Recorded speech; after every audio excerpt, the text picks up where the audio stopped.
up in the morning, along with coffee, toast, and cake. If you're like the old Stone Roadie, you like to wake and bake. Now let's join Craig, Reed, and Griff Martin as you head out on the road. So sit right back and buckle right in. It's the Wake and Bake Morning Show. The Stoned Roadie Show, podcast 320. Roll 'em if you got 'em. Alrighty then, fellows. Stoned Roadie Dimension. Looky here. My name's Craig Reed, a.k.a. the Stoned Roadie, and I have good jeans, and they're blue. And I'm not going to say that my American Eagle jeans make my butt look good, because let's get serious. I'm 74 years old, and once you get to be that old, your butt just don't look good no more. But, you know, I'm 32-inch waist, pant size, and 165 pounds, so I ain't no lard ass. So my butt probably looks better than 50% of the women out there, because 80% of you women out there are obese. So my butt probably looks better than yours. And you're probably half my age, so put that in your pipe and smoke it. Yeah, it ain't nothing like pissing the ladies off first thing, you know. Yeah. Oh boy. I got my Indian peace pipe out. I was down. Oh boy, that thing's harsh. I was down visiting my, I ain't going to show this long, because you know, a lot of people watch this and they're listen to this in the car and they can't see this. My sister gave me this. Yeah, that's pretty neat. Indian Looks heavy. peace pipe. Yeah, it's made out of wood or something. It's real quality. It's got some kind of documentation to it. It's pretty cool. It's got a spear here that comes out. Pretty cool. Yeah, she knew I liked Indian stuff, and she's at a retirement home, and she had that over there, and she was moving, and I guess it's something she just doesn't have room for. So is that Chief Pick'em Nose? Yeah, she gave it to me. So yeah, it's pretty cool. So like I said, my name's a.k.a. Craig Reed, a.k.a. the Stone Roadie. And this handsome gentleman over here to my left is my co-pilot, co-host, and the rocket scientist, Griff Martin. So what the heck are we going to do on this Monday morning? What is this? August the 4th this morning on this Wake and Bake the Morning Buzz. All righty then. Well, I guess we can report that the auction is now closed. Robert Wheatley and Paul Connolly came up with a price and a deal.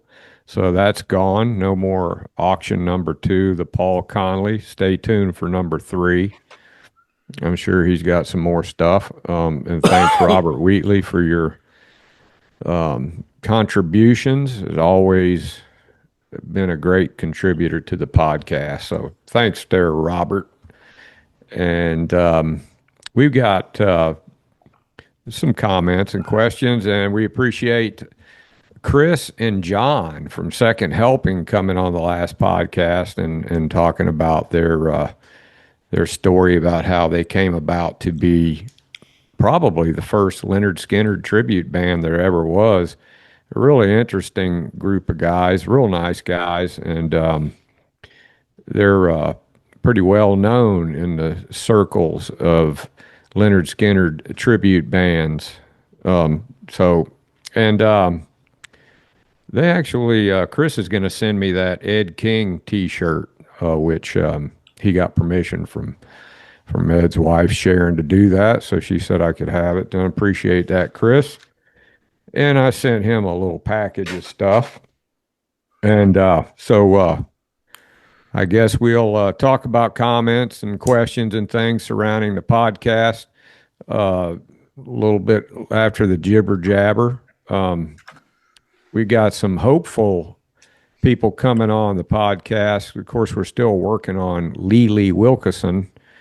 I haven't been bugging Craig's son about getting in touch with him because he just got a new job, and I was going to leave it up to him because I wanted those two guys to come on together. If I don't hear from him again, then I'll contact Lee myself and maybe do a phone interview with him if I have to. But we'll work our best on getting Lee on, and then it may be Lee first, or it could be Greg Martin. And Chris from Second Helping hooked me up with Greg Martin from the Kentucky Headhunters. I still haven't made the phone call to him yet. I wanted to give him a chance to look at some of the podcasts and give him a chance to back out if he don't if he don't want to do it. You know, I think Craig and I were pretty fair about not bugging people about coming on. And some people come on and then I don't think they realized what the content was. You know, like Sally Arnold. We hadn't heard from her in a while. I think she might be hacked off. Don't you think, Craig? I don't know. I don't know. Yeah, she was a little bent out of shape about something, a comment. I think I was praising something in a book or something, and she didn't like the author of that book. I won't mention the guy's name because I don't want to hurt the sales or anything, but yeah, I don't know. But we enjoyed Sally Arnold. You know, that song Lay Down Sally by Eric Clapton was written about her, and you can go back and watch the Sally Arnold interview somewhere. Somebody said something that was a little derogatory towards Dean Kilpatrick's character or whatever. Yeah. And I don't think she appreciated it, but I think she took it out of context. Well, you know, even Leslie's gotten a little upset with me about mentioning some things that she didn't like. I remember talking to Leslie on the phone, and she kept saying something about, I don't watch the podcast anymore, and I didn't reply to it. And then she goes, aren't you going to ask me why? And then it had something to do with a couple things that I said, but you know, she wasn't so mad at me that she wouldn't talk to me anymore. But you know, people get their feelings hurt about certain things, and well, Craig and I, man, we don't mean to hurt anybody's feelings. We just do it without even thinking. Don't we, Craig? I guess, yeah. And then we got some jackasses that comment in the comments sometimes, like this Rick Walker guy that's in the comments. It's probably not even his real name. It's probably one of our nemesis, because Rick Walker sounds like a made-up name. Now, here you got a couple guys, Chris and John, from the Second Helping tribute band, which is a couple of really great guys, very well known in the circles of Skynyrd. And this Rick Walker jackass says, interviewing cover bands now. How pathetic is that? It's official. You have ran out of things to talk about, and Craig needs to get into his stash and sell something worth selling instead of the stuff that he keeps putting on at the end of the podcast. Well, you know, that was an auction held by Paul Connolly. That didn't have anything to do with Craig's stuff. It wasn't Craig's stuff. It was Paul's stuff. Now, that luggage tag at one time belonged to Craig, but somebody found it at the crash site, and finders, keepers, losers, weepers. Craig didn't have it anymore. So that person sold it, and they did a good job of selling it. And Robert Wheatley ended up being the winner of that auction. So congratulations. And Rick Walker. Yeah, those aluminum suitcases I had, when they bent, the handles come off of them. When the handles come off of them, the tags come off. It's a wonder they didn't find any of my suitcase handles out there. And so, anyway, Rick Walker, you are a jackass. I just thought I would just clear that right up. You know, you're probably not even real. But we have other great comments. And Craig, you had somebody come by and collect their prize. Jim Yeah, Dolan. yeah, Jim Dolan. He said, "Hey, man, you said we could come by and pick up our prize. My brother Chris is up in Ohio, and I wonder if he could stop by." Said he's actually in a Skinner tribute band. Yeah, he's a singer in a Skinner tribute band, and so yeah, they come by, and yeah, and Jim wrote, "Thank you, Craig, for my prize. I always knew I would get it eventually. My brother Chris and his brother-in-law really enjoyed meeting you. They said it was a pleasure. Thanks again. And yes, I listened to every show, so keep it up, please." And I asked him if he got everything that he expected, and he goes, "I got more than I expected. I really appreciate it. I was only supposed to get a coin and a lure, and I got a few extras." Yeah, so yeah, there you go. And Craig has said, and he has maintained, that if you come by his house to personally pick up your stuff, you will leave with it. So make arrangements to come see Craig and pick up your prizes. Now, how much better can that, he's Well, giving there, you, yeah. an How option much there. better can that be? Yeah, but no, they're going out now slowly but surely. I put together Angela's, and I say, "Hey, your thing's on the way." She goes, "I love you, Craig, but it's about time." And we have like some ladies that, they like to fun with Craig. Like Melody Maker says, "Craig, just a thought, but when someone is right in the middle of telling an interesting story, maybe not the best time to hold up a dog or a coffee mug. The dogs are cute, but don't make me have to come up to Ohio and slap your stoned ass." Well, I think Melody Maker, she's just a joker, she's just kidding around. Not like Rick Walker, the jackass. Melody Maker, she's a nice person. I think it's a Well, she. if you Maybe it's can't a listen to a story and if you can't listen to a story and look at a dog at the same time, can you walk and chew bubble gum at the same time? Damn. yeah. And we like to see the dogs, We like to see old Wicker and Leon. Where are they, Craig? Where's Wicker and Leon? Leon's right here. Hold on a minute. I got this stuff in front of me. And you don't know where you got that jacket from, Craig? I mean, you know where you got it from, but you don't know when. No. That was a Oh yeah, I don't know. I was talking to you about this. God. Oh, my mind. Sydney Sweeney. And you said, "Who in the hell is that?" Because that's Yeah. that blonde model that's causing so much controversy in these ads, and you didn't know anything about it. Yeah, and everybody's wearing blue jeans. Yeah, Kicked off a new blue jean saying thing. I got good genes. Jeans,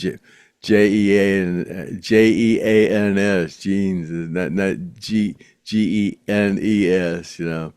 So yeah, all the liberals took it out of context and said she was talking about genes like your Genes, and they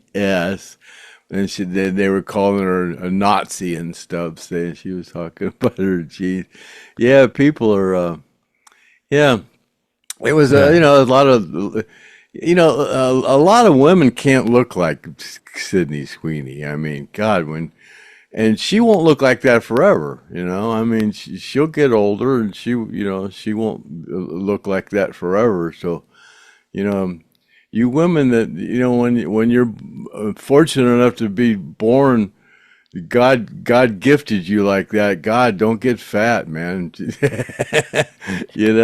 I see a lot of you women out there that could be really attractive, but you're about 150 pounds overweight, but yeah, yeah, keep it strong. It don't last forever. Let's face it. These black women, they want to be white. They want to have blonde hair.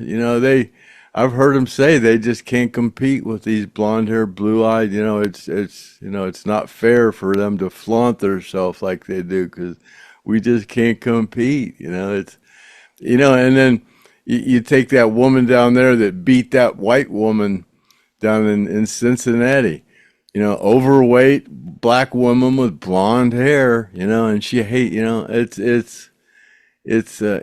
it wasn't so pathetic, it'd be funny, but. Well, the women, I don't know. I don't look at a man's ass, but when a woman's ass starts getting old, it starts like looking like a frog's ass. You ever notice that? It's just like a little point on the end of their ass. There's nothing you can do about it. I mean, it's usually it could happen. It could happen in the 50s. It could happen in the 60s. It could happen in the 70s. But I guess the women, the heavy women, if they got a big old butt, they ain't gonna look like a frog ass. So. Women, the weight that goes right to their thighs, right to their butt, right to their thighs, their arms, their hands, their neck, it's Men, it's in their belly and in their ass, pretty much. I guess you can get a big old fat head too, Most of the time you can tell if somebody's fat by looking at their head, right? Yeah, anything, their hands, their neck. I wonder why your feet don't get change size. Your feet your head and your feet, as far as the hat size, stays the same, but I guess the jowls but I guess it's possible to have to wear a bigger shoe if you get fat, because you know how we used to laugh wider. I think that's why they're a D, double E, triple E. I don't know how shoes go. Remember how we used to laugh about the fat girl with the little teeny tiny anklet bracelet? Yeah, the dainty little bracelet that makes her ankle look. The little anklet makes her ankle look dainty. Oh, well, enough of the fat. Yeah, but think about how many women will dye their hair blonde. I mean, it's, I've had 5 wives. They were all blondes, Well, that's because when they start turning gray, that's the best thing to do, is to dye it blonde. If you got gray hair, you don't want the gray hair to show, so you just bleach it. Right? And if you have blonde hair, you don't ever really, I guess you see gray hair coming out, but it's not noticeable, it's not really. Blonde women, they had a pretty good life, their hair was all nice and blonde, and then when they got old, it really didn't change much when it turned gray. Yeah. Is it true blondes have more fun, Well, a lot of guys are more partial to blondes, I think, and that's because black-haired women, they start getting gray hair. Maybe that's what the deal is. But then again, blonde women have a bad rap about being dumb, a dumb blonde. So, which can be true. They always put the dumb blonde on Hee Haw. Remember? Yeah. I like the strawberry blondes too, the ones that are kind of partially almost red, Yeah. Yeah. They're attractive too. I know one person hates red-haired people, and I was like, why you hate red-haired people so much? But, some of those red-haired people have like a flaming red hair. It's like. I've had some red-headed girls. As red as that Matchbox red. And they call that red on the noodle like a dick on a poodle. But anyway. Yeah, so anything else you got going, Craig? One thing we were talking about on the last time I talked to you on the phone was you opened a drawer up and you had a whole bunch of movies in that drawer. And you said you were going to take them down and get them put on a disc. Well, yeah, because I was talking to you about Greg Martin, and I goes, hey, I sent him a DVD of when he played with Skynyrd, and I have it on those Super 8 discs. I have it on there, but if he transferred digital, I wanted him to send me a copy so I could put it on my green screen behind me while we're talking to him. And then I was telling you what all tapes I had in that drawer, and you were going, ah, dang, Yeah, oh, man, it's I got a whole unbelievable. drawer full of tapes. Is it in the drawer right beside you? No, it's over there by my computer. And you said you've got videotapes of when you were in Japan. You got All the videotapes. Japan shows, yeah, with And Ed. what other Okay. tapes you got? I read them off to you. There was a bunch of them. I remember Birmingham and some birthday parties and oh God, I don't remember all. See, we got to start. We got to start showing some of that stuff, man. Because Rick Walker says that we're pathetic. We don't have any more material, and you're sitting Yeah. on all of those tapes, and that's stuff people have never seen before. So, but you're Yeah. working on it, right, Craig? Yeah. I'm working on getting all them prizes. I've got a routine now. After I put a few together, I'm getting everything in So got you a about ready to mail one? I'm putting Dave the Disciple. I'm putting his together, and Okay. I And promised him I'd send his out to him. something I wanted to do, speaking of prizes, is there's some people that made some really nice comments, and I want to give away some of these stickers. I got some Hell House stickers that were signed by Craig and Gene. Looks like that. And I got a sticker that is a caricature drawing of Lynyrd Skynyrd. And I'm going to be giving these away as I read out some of these comments to some of the people that said some nice things. And so if I tell you that I'm going to send you a sticker, contact me at edwg59@gmail.com so I can get your mailing address and mail you out the sticker. I'm not going to repeat that address again, so if you don't know it, then you're just not going to get the sticker, which I hate to do because, I want to give these away to some nice folks. So I'm going to put it up here so you can see, and then go back and look at it, and you'll see my email address. And just send me an email. Say, thanks for the sticker, Griff. My address is so-and-so. And I'll send it right out to you right away. Be real easy to mail. It only costs me a stamp, and I've got the envelopes already for it. So with that being said, we can. You got anything else you want to talk about, Craig? Any? Oh no, I don't think so. Oh yeah. I've been talking about what I see on YouTube, and God, it's funny here. The newest one it's a picture of Gary and Ronnie, and it says he deserved to die. What? 50 years after his death, Lynyrd Skynyrd members break their silence.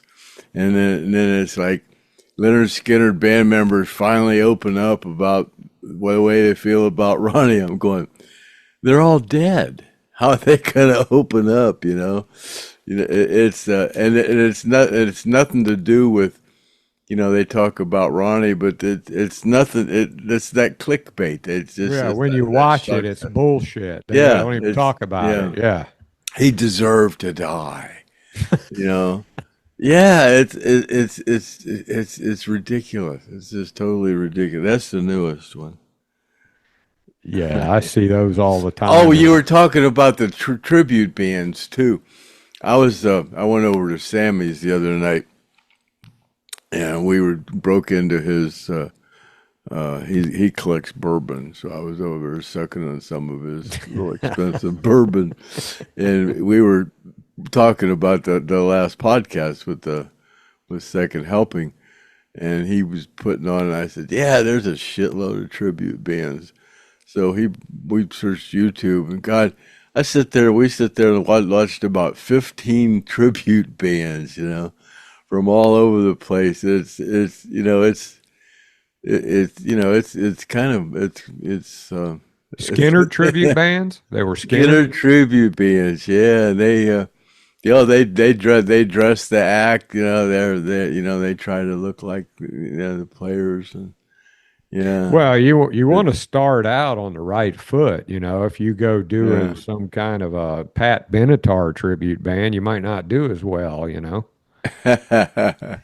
Yeah, So, some people don't like to see tribute bands, bands that dress like and I go, that's part of the gimmick, man. If you're a tribute band, like a Beatles tribute band, you got to look like the Beatles, AC/DC, you try to look like the person you're portraying up there, well, when I went to that Second Helping show, and they were so nice, and they gave me a backstage pass. Really nice guys, those guys in Second Helping.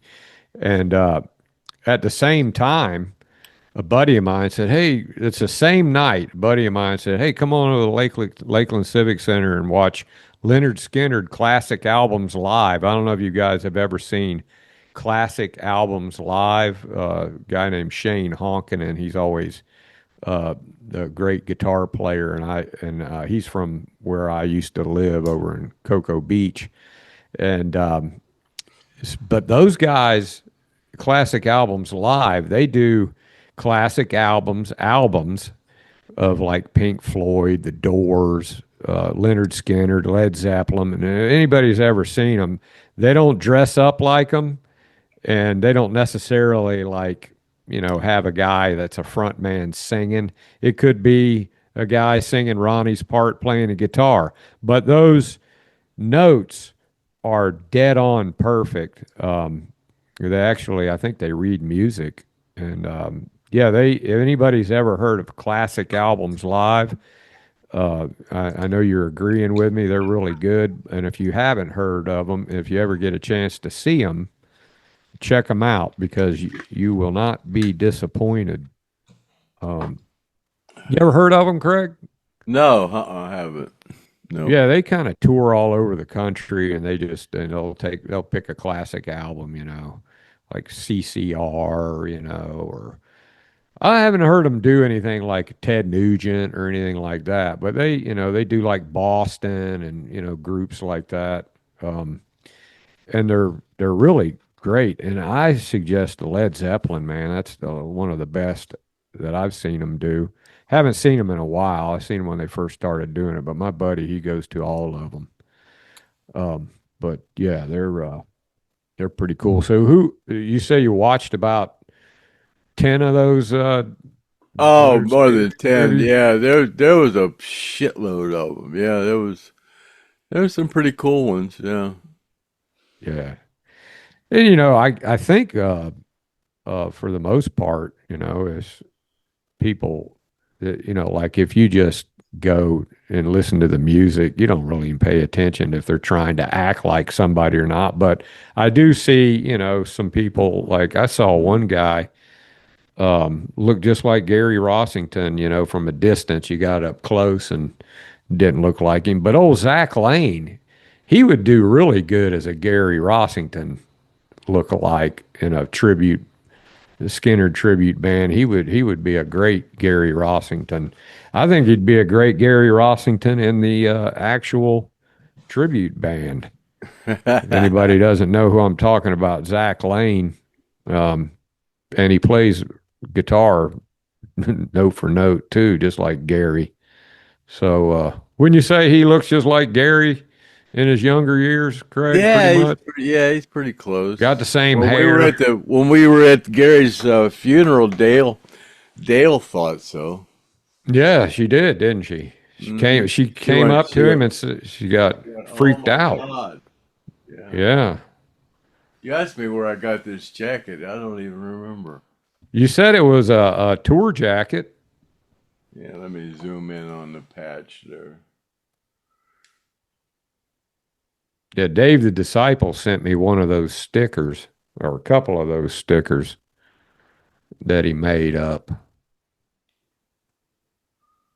Oh, yes, I can.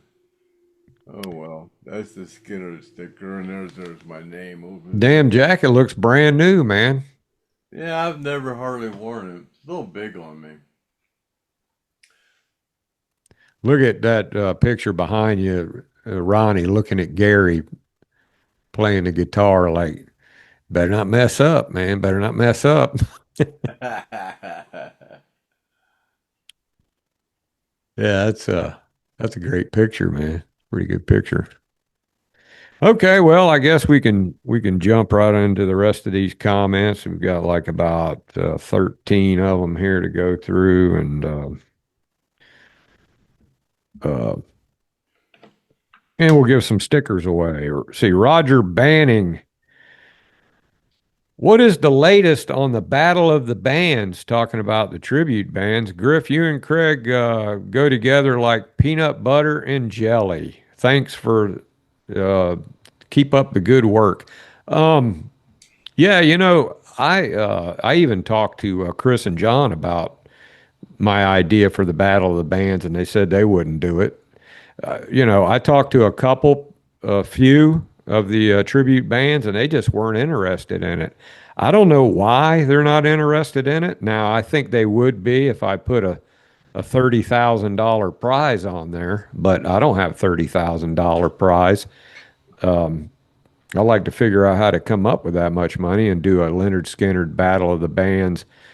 The bigger the prize, there's some people I think they wouldn't worry about whether or not they wanted to do it. They might do it because they need to do it, But I thought it was a great idea. It's just other people that you don't have a Battle of the Bands unless you can get somebody to join in the festivities, and I just couldn't get anybody interested in it.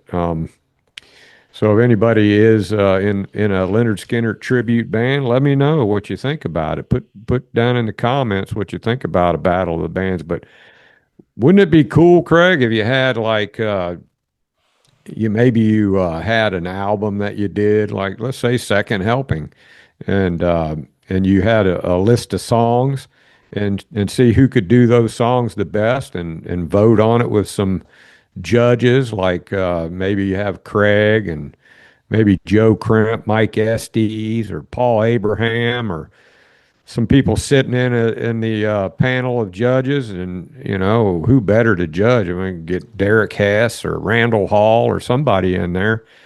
I think it would be an amazing concert, and I think it would sell out. I really do. So maybe we'll revisit that again. Ronnie Parker says he would like to point out a great video Skynyrd fans will like to check out. I don't know if he spelt this right, but it says Cacti and Freebird, which Cacti, the birth of Rossington Collins Band. And I did see that video, and Kent Griffith sent it to me, and somebody else sent it to me. And yeah, it's pretty cool. Kind of talks about the beginning of Rossington Collins. You were at the house when Alan and Gary got in the fist fight and broke up Rossington Collins. A lot of people think that they were fighting over Dale, but they weren't fighting over Dale. What were they fighting about, Craig? Oh, They weren't both. Dale and Gary, I don't know. A lot of the stuff was Gary and Dale couldn't get away from people coming to the house and jumping over the gate and coming up to the house, and everybody had a bottle of whiskey and just drugs, and people would come over with drugs, and they thought just because they had drugs they would be welcome, and they just couldn't get away from it. And they went to Jackson Hole just to get away from it. But yeah, I don't know, want to comment about what the whole fight was about. That was a long time ago. I know what it is, and you told me, and I agree totally with you. And you just leave it up to your imagination. But it didn't have anything to do with they were both trying to date Dale. No, it No, didn't. No, it didn't no, have anything to do with that. no. So Yeah, I was there. I was there during the whole inception of Rossington Collins. When I was there, they had no idea who was going to be their singer, and they were asking me to get a hold of Paul Rogers, and they talked to Greg Allman, and they wanted me to get a hold of Lou Graham from Foreigner, and oh God, I can't remember who all they was looking at, but yeah, then they decided if they went with a female that because they didn't want anybody to try to imitate Ronnie. So they thought that if they get a female, that would be that would be the way to get around that. Because that was a pretty good idea too. Any male they would get, people would compare them to Ronnie. So they figured if they got a female, that they would work around that. I remember there was a guy, I worked at this aircraft hack shop at Orlando International Airport. We were working on DC-8 quiet nacelle. We were replacing out some nacelle liners with some graphite liners. And there was a guy in there working in there, and he knew Gary and Alan really well. He showed me pictures of them with them and stuff. And he goes, man, you ought to come to Jacksonville with me sometime, and we'll go hang out. And I was going to do that, but he ended up quitting and going somewhere else. And damn, that was my opportunity to meet him. I did get to meet Gary, but that would have been cool. But that was that was like early '80s. Not long after the plane crash. It was about the time Rossington Collins, I guess, was going around. So maybe he was working with them because he knew them really well. Maybe he was, I don't know. I don't remember the guy's name. Maybe you would know him, Craig. I just remember that him showing me that picture and offering to take me over there, which, like I said back then, I wasn't into Lynyrd Skynyrd, but I wasn't like a huge Lynyrd Skynyrd fan. The only reason I started following all this Lynyrd Skynyrd stuff was because of Gene Odom pulled me out of the ruts when I got hit by that car, and so on my bicycle. So that's why I'm the big Lynyrd Skynyrd fan, mainly. All right, Jerome Murphy wants to know, did Alan own any speedboats? And aside from the drugs and drinking, what kind of person was Alan? You and Gene always speak very highly of him. Just wondering, what was he like as a person? Alan was full throttle, boy, I'll tell you. Yeah. Alan was a great guy. He gave you the shirt off his back. He really would, man. He was a really great guy. Well, Gene told me whenever he got fired, because him and Billy got in a fight on the bus, and he said he knocked the shit out of Billy, and he went flying, and you had to catch Billy. He says Craig had to catch Billy, and then they put him off the bus, and he had to fly home. Well, he said Alan called him the next day and said, Gene, man, come on back. Billy ain't gonna mess with you anymore. You come on back and be security, and Alan's the only one that called him and said, come on back. Well, then somebody called him a couple days later and said, don't come because Alan's wife just died and it's over. Oh, wow. So, yeah, he told me that the last time I was at his house. So, yeah, Alan, was looking out for Gene, man. He was going to bring him back, and even though him and Billy had a fight, So yeah, he was a pretty good dude, right, Craig? I mean, like you Alan's said, great, man. Yeah. I mean, I sure like look what he did for Mike Estes, you know. I mean, Yeah. he was a nice guy, man. He's willing to help you, and he used to give everybody all of this shit. Like he'd give you a guitar, and then he'd have guitar giver's remorse, and he'd say, "Didn't you have to get a guitar back from He somebody?" was a giving guy. Yeah, he really was. Yeah, so he may have, had a lot of problems with drugs and drinking, but for the most part, man, he was a solid dude, you know. I think they all were pretty solid. Um, a lot of people don't think Gary was. Gary was kind of like I think even Chris and Gary didn't get along, from Second Helping. I think Gary was making fun of them doing a tribute band or something, and it kind of rubbed Chris the wrong way. And I don't think they ever, but he knew Ed King very well. And Jerome Murphy, how did Billy Powell practice piano on the road? Did he have a small piano, or were there places that he could go in various cities? He probably didn't practice, did he, Craig?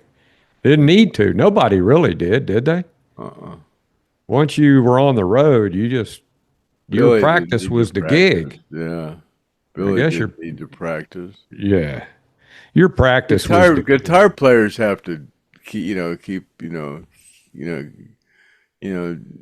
their chops up. But Billy, yeah, I don't never.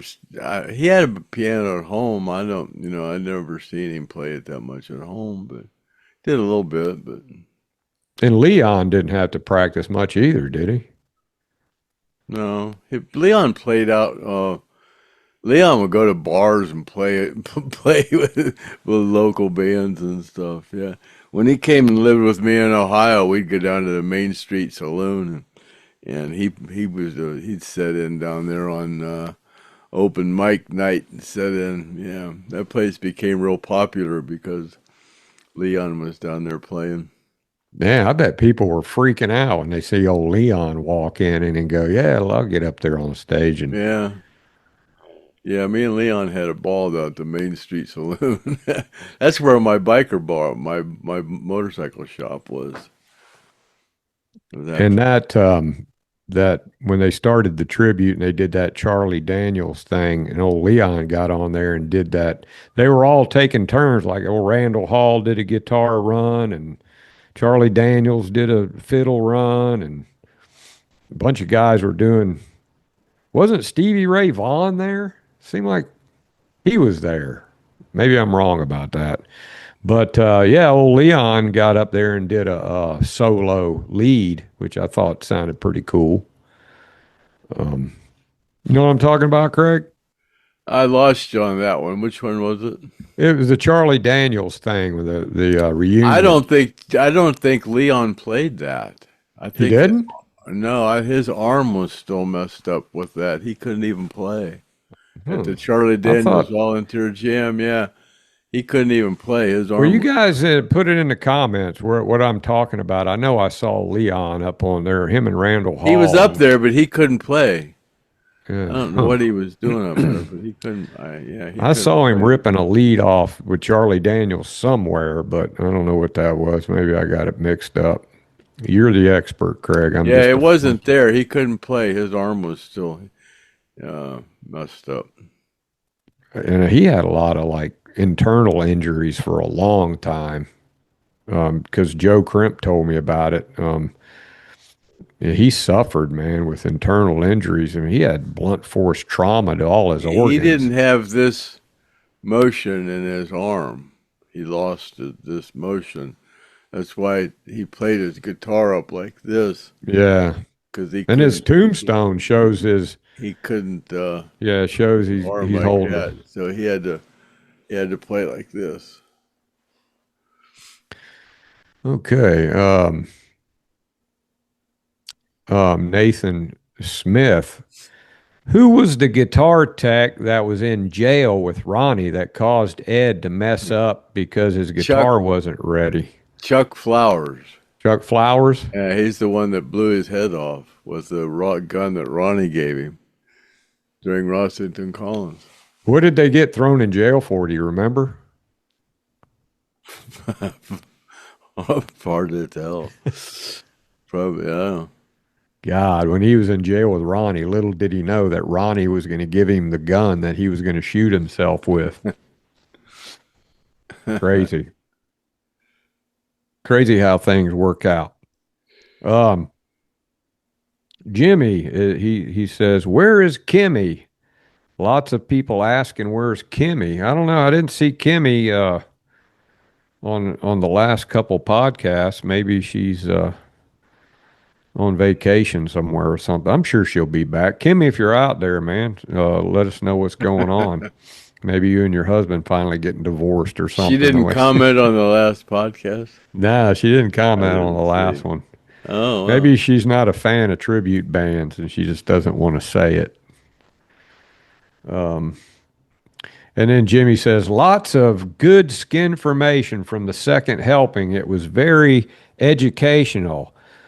Book a gig in Chattanooga so I can come see you. Well, Jimmy, that rewards you with a sticker of the Hell House signed by Craig and Gene. And also you'll get you a band sticker too, caricature. Make sure that you send me your mailing address, edwg59@gmail.com, and I'll get those stickers right out to you. And we appreciate nice comments, unlike that jackass Rick Walker. So, yeah, thank you, Jimmy, and those guys in Second Helping are good dudes, man. And I tell you what, next time they come around, I'm going to go hang out with them. They invited me to come hang around with them and do a rig rundown. They're going to show me all their amps and their instruments and how they play them and how they got them set up. And I thought that was really cool, and them to offer to do that. So whenever they get to a place where I can get to them, I'm going to go do that. Not going to say when that'll be, but appreciate that, Jimmy. Gary Seymour. Favorite Randall Hall moment, 1993, first show after the Fox, pay-per-view, Fairfax, Virginia. Randall sang Don't Misunderstand Me with Dale. Yeah, I remember seeing that. He did a good job with that. He used to do that all the time, right, Craig? Sing that Don't Misunderstand Me? Yeah, he sang backups with Dale. Yeah. Yeah. Yeah, Randall's got a great voice, man. He's a all-around musician, man. He's a great guitar player. HARWOOD sang backups, too. Well, I got to see Barry sing that part with Six Gun, which was amazing. I think I even have the recording of that somewhere. If I put that on here, we won't get monetized. Do you care, Craig? I don't give a shit. I'll see if I can find it, and if I can, I'll put it at the end here. And if not at the end here, then I'll put it on the next one. But yeah, don't worry about that damn monetization stuff. They don't pay nothing anyway. Well, it's nice to get a little money trickling in for the plane crash survivors. And that reminds me, if you guys are just watching for the first time, please subscribe, because we do get a little tiny bit of money, and we send that money to the plane crash survivors, 5 of them. So, which of course Rick Walker doesn't care about. Rick Walker, he just wants us to have A-list people on here, I mean, Craig knows a lot of famous people, but he's not going to call them and ask them to come on, and if they decide that somehow that they'll come on, it'd be nice to have them. So you never know who will come on. One of these days, we're going to get somebody on here that's an A-lister like Ted Nugent. Right, Craig? Or am I going to have to want one thing and shit my other hand for the I other? don't know. I don't think Ted would come on here. No, He might, man. He might. I don't know. He's worse than you when it comes to saying what he thinks.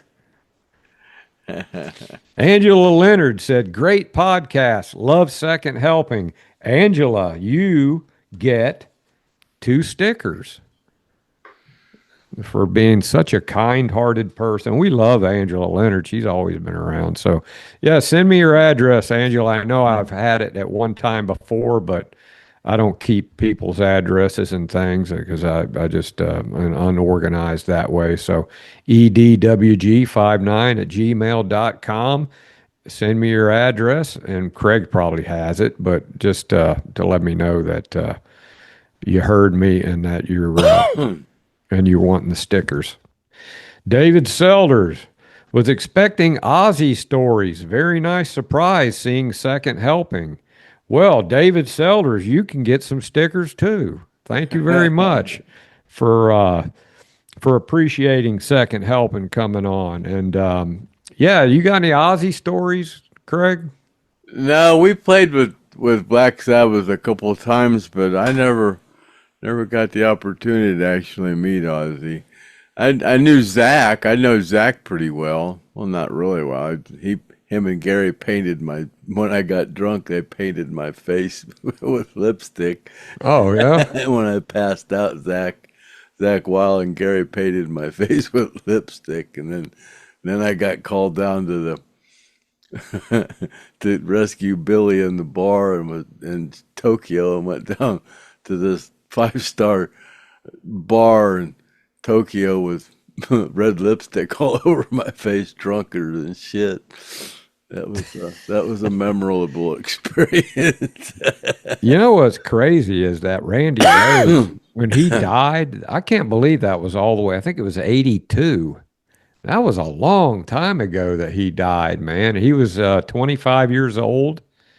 And what happened was Calhoun, these country singer twins, Calhoun. Craig, remember that girl that I came to see that lived near you and she kicked me out of her house? Yeah, well, she was living with that Calhoun guy, that country singer. They're twins, and they used to have a bus dealership where they sold custom buses, and they actually, I think, sold Ozzy his bus, and Ozzy had to go there to get something fixed on that bus. That was in Leesburg, Florida. So they went to Leesburg, and they were over at Calhoun's house, and they were parked out front, staying in the bus. And the bus driver, and I don't remember his name for Ozzy's bus, had his pilot's license.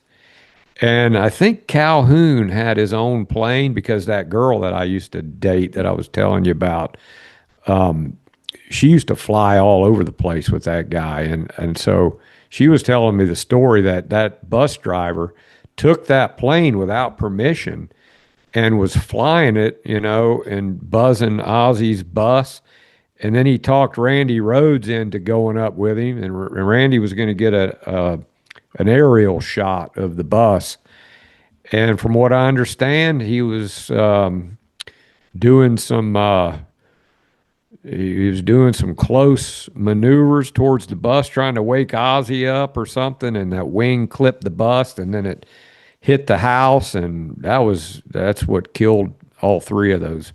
There were 3 people in the plane: the pilot, the bus driver was the pilot, and then Randy Rhoads and some other guy. So horrible loss, man. Randy Rhoads, man, that guy. And he was a classical guitar player. His mother taught classic guitar.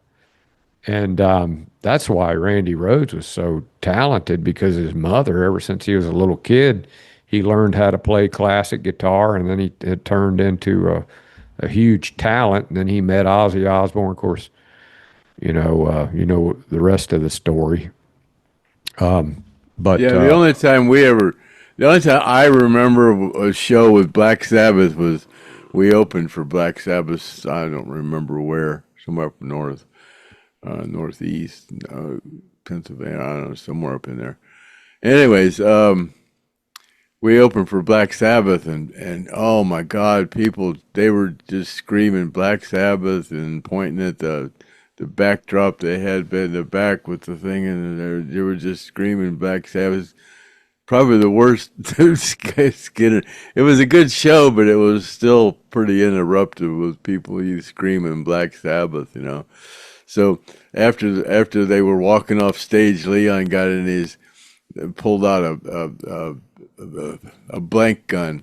And this one guy in the front that was really raising hell, Leon went up and pointed that blank gun out him and fired 6 shots right at the guy. Bang, bang, bang, bang, bang. It was real loud, And that guy, I think he probably shit his pants. I think he thought Leon really shot. Didn't you say Leon kept doing that to everybody and Ronnie finally took it away from him? Ronnie destroyed the gun or threw it away or something. He kept messing with that blank gun, yeah. Good thing he didn't accidentally put a live round in there. That happens sometimes with those damn prop guns. We know somebody got in trouble over one of those prop guns. No, this is a blank gun. It was just a regular blank gun. Yeah. Well, it was funny. Did you see Ozzy come out and play? Did you get to meet him? No, I don't remember. I don't really remember. Yeah, so what year do you think that was, Craig? 75, maybe, something. Oh, no shit. That was the early days of it, man. Yeah. That's before Ozzy even met Sharon, I think. That was the lost years.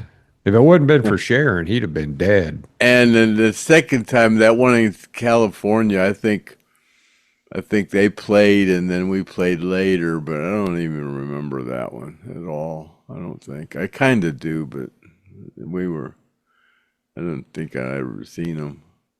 I don't remember. Okay, well, thanks for the question, David Selders. And like I said, edwg59@gmail.com. Email me if you want these stickers, and I'll send them right out to you. David Selders. Nathan Smith, where can I get a hat like that, Griff? I never see any. I got this hat from Craig. I was at Craig's house and he gave it to me and he signed his name inside there and that tape that you put in there on that hat with sign, that's some pretty durable stuff. White gaffer tape. Yeah, that's the best thing to do. Yeah, you can wear the hat with the signature in it even. Yeah. And it don't like stain or smudge or anything. So, yeah, I'm fond of this hat there, Nathan. And because you like it so much, I'll send you a couple stickers. So send me your address. Go to my email and send me your address, and I'll send you a couple of those stickers. Let me see. Barry Rumery, glad you had second helping on. Super group of guys I met in Leon's Garage in Ohio. Where's Leon's Garage at, Craig? Leon's Garage? You ever heard of it? It says it's in Ohio. Leon's Garage. I don't know where that is. Well, we don't know what that. So we're not going to be able to send you any stickers there, Barry, because we don't know anything about that. Winslow Red Cross, thanks for having second helping on. Great show. Winslow Red Cross, I'll send you some stickers. We like people that appreciate the guests that we have on. So, you know what to do. Contact me at my email. Send me your address, and I'll send them right out. Scooter Weed. Ed King is only 5'7". Seems like he would be a little taller than that. Artimus was 5'11", and Alan was 6 foot. Well, how the hell do you know that, Scooter Weed? I mean, Alan was taller than 6 foot because I was 6 foot and he was a little taller than me. yeah, I thought Alan was at least 6'1" or 2. Yeah, I he's think like, Artemis, probably his height has changed because a lot of people don't realize that Artemis has got like a real high sole on one yeah, of his his boots. his leg is like an inch and a half shorter, I think. Yeah, because when he broke it, they had to cut some of that bone out, and then they had to put a lift in there. I think that might be his base foot, huh, It Craig? is, yeah, yeah, it is. Yeah, it's his right foot. Yeah. So, yeah, and Chris said that Yeah, that that's he knew. amazing. He can still play drums like he does with that leg at 75 years old. Yeah, he's a phenomenal You drummer know, I still, mean man. that's Phenomenal. ain't I no way mean, I could do it with two good legs, man. You know, yeah. tough on your legs. That's drummer is a physical Oh, profession. yeah. It's Um, yeah. That's Holding one those thing. sticks, man. I've tried to play for a couple minutes. I can't even hold on to the stick. And if you get playing too fast, you screw up the whole band. It's Oh like yeah. the drummer's the guy who keeps the beat and the tempo, and everybody depends on him. And if you screw up, man, then you got the whole band out of whack. So One time when I was Bob Burns's drum roadie, the bass drum mallet came right through the bass drum oh yeah, and during the show, and must have knocked the hell out of it. I had to fix it during the show. I don't How'd you do? remember. You'd have a spare. I don't remember how I did it, because you'd have to take that whole ring off and the pedal. Yeah. It was. And you can't really turn those screws um, unless you would tilt the drum up. It would be impossible to do. I don't remember what I did, but he did. I don't remember what I did because you couldn't patch it. Hmm. I fixed it somehow, but I don't remember. Maybe you use some of that damn black stage tape. That's Yeah, some pretty tough stuff, I don't man. remember what I did, but I did something. That black tape, that stuff that Oh, Dave that duct tape. Disciple. Yeah, you can fix anything with that shit, man. Yeah, Dave Disciple wraps all of his packages in it, and it's hard to get. I mean, that's some Yeah, if you we. can't fix it with duct tape, it's broke. Yeah, that's true. And we used to have stuff we used in aviation. It was like an aluminum colored tape, and we call it 2,000 mile an hour tape because Oh you yeah. could you could tape a wing panel down with it, and it would be just fine. Make it to the next destination just fine. We taped all kind of stuff on wings like that with That some of that stuff. that black tape's good to fix your pants, the back of your pants with it when you rip them. It'll hold them right together, but it'll make your butt crack sweat. They give you the case of the raw ass. Oh, it'll make your butt crack sweat, but it'll hold your pants together. Yeah. Yeah. Be a little uncomfortable, wouldn't it, Greg? And then the last question, Roy Cox. Awesome guest. Always good to hear from guys that were involved in the band. And Roy, you too can have these stickers if you send me your address to edwg59@gmail.com. And we appreciate all the great comments and questions. And of course, the one jackass, Rick Walker, man, we don't appreciate you at all. So I'd send you some stickers too, man, if you just say something nice on the next comments.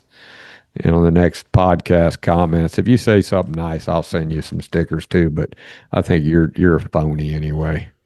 So if I can find that Barry Lee Harwood singing that Getaway, and I'll put it up here. I don't know if I'll be able to do it on this one. I'll try. So that's the end of the comments and questions, Craig, and happy trails. Yeah, podcast 320, and that's what that was. And see you later, alligator, at the wild crocodile. And we'll just call that a wrap, and we're out of here. Cut.